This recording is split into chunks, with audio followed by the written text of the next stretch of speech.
Здравствуйте, друзья! Сегодня мы посмотрим, как правильно проверять УБЛ, поговорим, за что она отвечает и как она работает. В первую очередь мы должны найти плюс-минус. Это то бишь вот эти два контакта. Подключаем тестовый провод.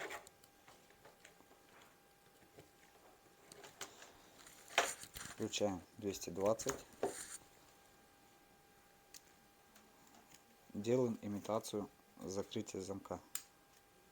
Все зафиксировалось. Закрытие замка произошло. Выключаем.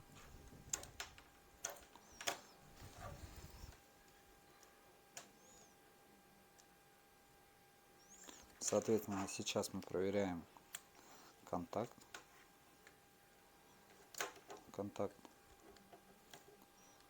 между двумя.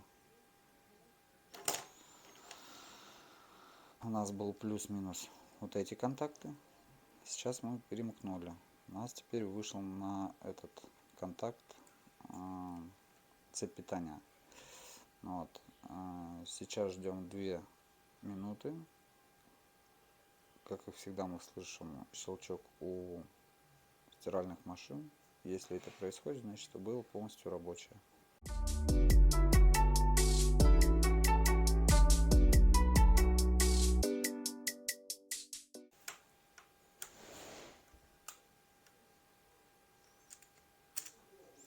Все, у нас отщелкнулось УБЛ, остыло, отщелкнулось и открылась дверца. Это плюс, это минус.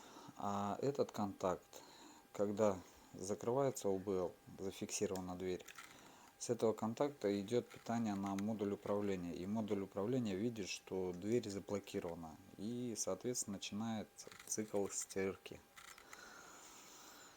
Весь цикл стирки. Если этого же не произойдет и УБЛ у вас сломано, у вас стиральная машина просто, она включится, но никакие действия она делать не будет, пока она не увидит, что УБЛ заблокировано.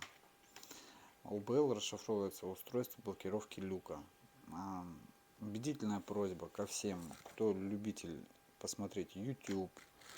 Не надо никогда никаких перемычек здесь делать. Почему? Потому что очень многие ошибаются, да, и из-за этого сгорает модуль управления. Можно попробовать отремонтировать УБЛ.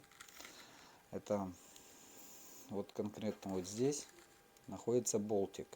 Он залит лаком или краской. Если ее достать аккуратненько, подкрутить этот болтик по часовой стрелке и залить обратно лаком. И если это будет работать, соответственно, можно вот так некоторые УБЛ победить. Но не всегда это работает. Проще это заменить. Но ни в коем случае никаких перемычек и всякой ерунды, которые рассказывают многие, делать этого нельзя. В общем, дорогие друзья, не надо всяких перемычек делать. Лучше поставить новую УБЛ и забыть про этой проблеме. Вам хорошего времени суток. Обращайтесь к нам. Звоните по телефону, который находится ниже. Пускай ваши машинки не ломаются.